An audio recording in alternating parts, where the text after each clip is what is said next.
Good morning students, how are you? कैसे हो आप लोग? उम्मीद करता हूँ आप लोग अच्छे होंगे, घर पे होंगे, आप लोग स्वस्थ होंगे। सो आज का जो हमारा टॉपिक है बेटा, वो प्रिपरेशन ऑफ ईथर्स में ही आगे चलना है हम लोगों को। और प्रिपरेशन ऑफ ईथर्स की हम जो कुछ रिएक्शंस हैं उनके बारे में हम लोग बात करेंगे। बेटा पहली जो रिएक्शन है प्रिपरेशन ऑफ ईथर की, वो हम लोग कर चुके थे। अगर आप अल्कोहल को एसिडिक मीडियम में लो टेम्परेचर पर हीट करते हो तो आप लोगों की ईथर की फॉर्मेशन होती है। किसकी फॉर्मेशन होती है? ईथर की। लास्ट वीडियो में हम लोग इसकी बात कर चुके थे। दूसरा बेटा, अगर मान लो मेरे पास कहीं पर भी एक एल्कीन है और एल्कीन मॉलिक्यूल के ऊपर अगर आप लोग एक एडिशन रिएक्शन शो करवाते हो, that is the Markovnikov addition reaction, तो यहाँ पर क्या होगा बेटा, आपका हाइड्रोजन वहाँ पर जाएगा जहाँ पर ज़्यादा नंबर ऑफ हाइड्रोजन होंगे और वो C3 उस पार्ट पर अटैक करेगा जो स्टेबल कार्बोकैटायन बनाएगा। तो प्रोडक्ट क्या बन जाएगा? OCH3 एंड CH2 के साथ क्या जुड़ जाएगा? Attach hydrogen. तो आप लोग एल्कीन से भी क्या बना सकते हो बेटा, बताइए? आप ईथर्स की फॉर्मेशन कर सकते हो एल्कीन से भी। कैसे करोगे? आप लोग उन पे मार्कोनिम एडिशन को अटैक करवाने के बाद। ठीक है बेटा, तो ये हमारे पास एक रिएक्शन थी। तीसरी जो हमारे पास रिएक्शन थी, बहुत इंपॉर्टेंट रिएक्शन है बेटा, that is the Williamson synthesis reaction. Okay, so Williamson synthesis reaction क्या है, जरा देखिए इस बात को। क्या होगी रिएक्शन बेटा? अगर कोई भी एक एल्काइल हैलाइड किसी भी एल्कोक्साइड के साथ अगर रिएक्ट करता है तो आपकी ईथर की फॉर्मेशन होती है। इसकी फॉर्मेशन होती है ईथर की। फॉर एग्जांपल, मेरे पास कोई एक एल्काइल हैलाइड है, that is the CH3CH2Cl। So it is a type of nucleophilic substitution reaction. और अगर मैं इसकी रिएक्शन किसी भी एक एल्काइल हैलाइड के साथ करता हूँ या मैं सोडियम एल्कोक्साइड के साथ करता हूँ, ये प्रोडक्ट बनेगा। Na पॉजिटिव ऊपर नेगेटिव, बोलो क्लियर होगा, यही बनेगा। तो आप लोगों को प्रोडक्ट क्या बना बेटा? CH3CH2OCH3, ईथर की फॉर्मेशन है। क्लियर आप लोगों को? तो ये आप लोगों के पास ईथर बनता है। This reaction is known as Williamson synthesis reaction. और इस रिएक्शन की सबसे अच्छी खासियत ये है कि ये रिएक्शन आप लोगों के सिमेट्रिकल और अनसिमेट्रिकल दोनों प्रकार की ईथर्स बनाती है। अगर आप लोगों के पास सोडियम फिनॉक्साइड आयन है तो अगर आप इसकी रिएक्शन भी किसी एल्काइल हैलाइड के साथ करते हो तो आप लोगों का जो प्रोडक्ट बनेगा बेटा, दैट इज एनीसोल। क्या बन जाएगा? एक ईथर बन जाएगा, एनीसोल। क्लियर आप लोगों को? लेकिन अगर आप लोगों की रिएक्शन ये ONA है और इसकी रिएक्शन आप किसी भी एराइल हैलाइड के साथ ही करवाना चाहते हो तो उस समय आप लोगों की ये रिएक्शन नहीं होती है, क्योंकि आपको पता है एराइल हैलाइड्स के अंदर रेजोनेंस होता है और रेजोनेंस होने की वजह से यहाँ पर पार्शियल डबल बॉन्ड कैरेक्टराइज हो जाता है कार्बन और X के बीच में, जिससे ये न्यूक्लियोफिलिक सब्स्टिट्यूशन रिएक्शंस को शो नहीं करता। तो इस वजह से ये रिएक्शन हमारी कैरिड आउट नहीं होती। क्लियर आप लोगों को? चलते हैं आगे की तरफ। एक एग्जाम्पल और ले लेता हूँ मैं ऐसा ही।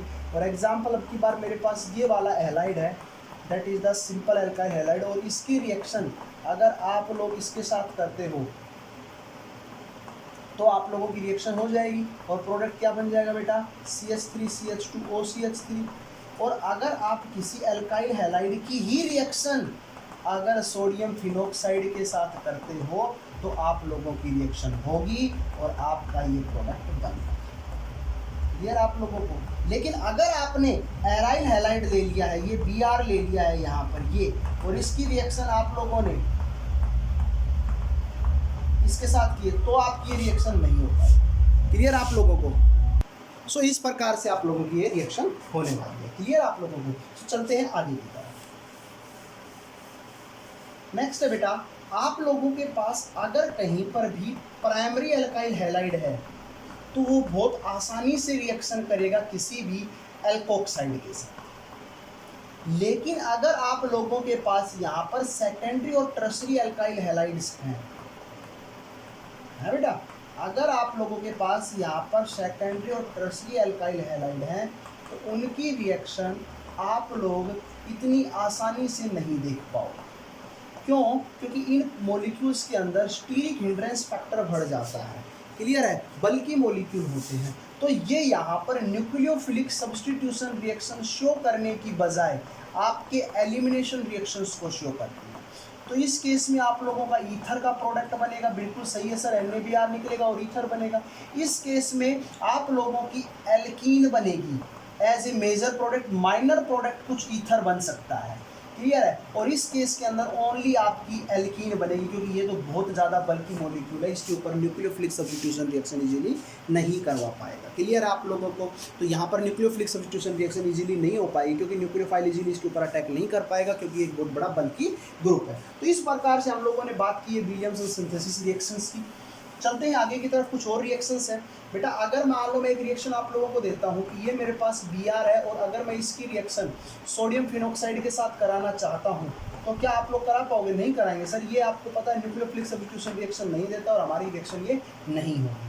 क्लियर आप लोगों को। चलते हैं आगे की तरफ। बेटा अगर मान लो मेरे पास कहीं पर भी एक हेलो ईथर है, that is this is one is the hello ether, और इसकी रिएक्शन अगर मैं बेटा आपके ग्रिग्नार्ड रिएजेंट के साथ कराता हूँ, तो ग्रिग्नार्ड रिएजेंट को मैं CH3MgX लिख लेता हूँ, तो ये टूटेगा तो इसके ऊपर नेगेटिव चार्ज, और मैग्नीशियम के ऊपर पॉजिटिव चार्ज, ये टूटेगा तो इसके ऊपर पॉजिटिव चार्ज, यहाँ पर नेगेटिव चार्ज। तो हमारा प्रोडक्ट क्या बन जाएगा बेटा?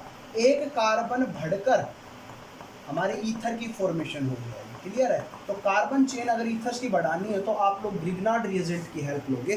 क्लियर आप लोगों को। तो इस प्रकार से आप लोग रिएक्शंस को इजीली परफॉर्म कर सकते हो।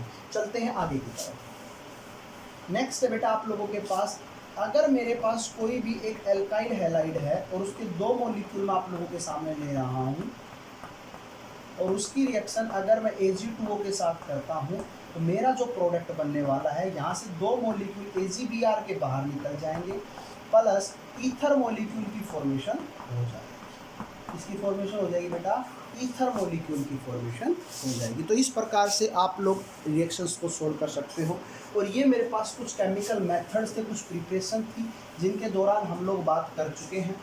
नेक्स्ट बेटा आप लोगों के पास है क्या है, ज़रा देख लीजिए कि अगर आप लोगों को बात करते हैं फिजिकल प्रॉपर्टीज़ की ऑफ ईथर्स, अभी तक हम लोगों ने प्रिपरेशन पढ़ी थी, अभी फिजिकल प्रॉपर्टीज़ ऑफ ईथर्स की भी मैं आप लोगों के साथ बात कर लेता हूँ।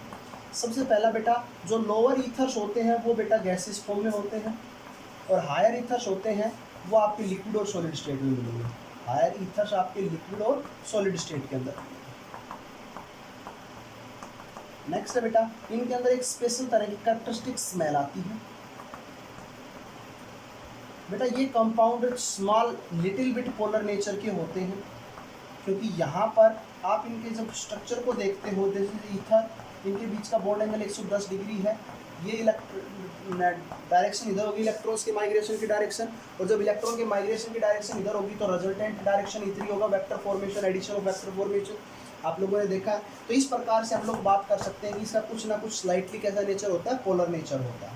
क्लियर आप लोगों को। चलते हैं आगे की तरफ। बेटा तीसरा है बॉइलिंग पॉइंट, जरा देख लीजिए बॉइलिंग पॉइंट क्या होता है।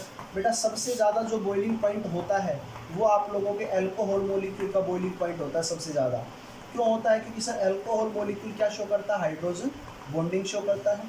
दूसरी अगर मैं बात करूँ आप लोगों के साथ ईथर मॉलिक्यूल, तो उसका बेटा आपका यहाँ पर पोलर नेचर का होता है। तो कौन सा इंट्रैक्शन होता है? डाइपोल डाइपोल इंट्रैक्शन की होने की वजह से हम लोग कह सकते हैं कि ईथर मॉलिक्यूल्स का भी यहाँ पर क्या होगा बेटा, बॉइलिंग पॉइंट सेकंड नंबर पे आएगा। और सबसे कम जो होता है बेटा वो किसका होता है? एल्केन, क्योंकि ये नॉन पोलर नेचर के होते हैं, इनके अंदर डिस्पर्जन फोर्स या वीक वंडर वाल फोर्स में लंडन फोर्स इनके अंदर प्रेजेंट होता है। तो सबसे ज़्यादा बॉइलिंग पॉइंट इनका होता है, फिर ईथर्स का होता है, फिर एल्केन्स का होता है।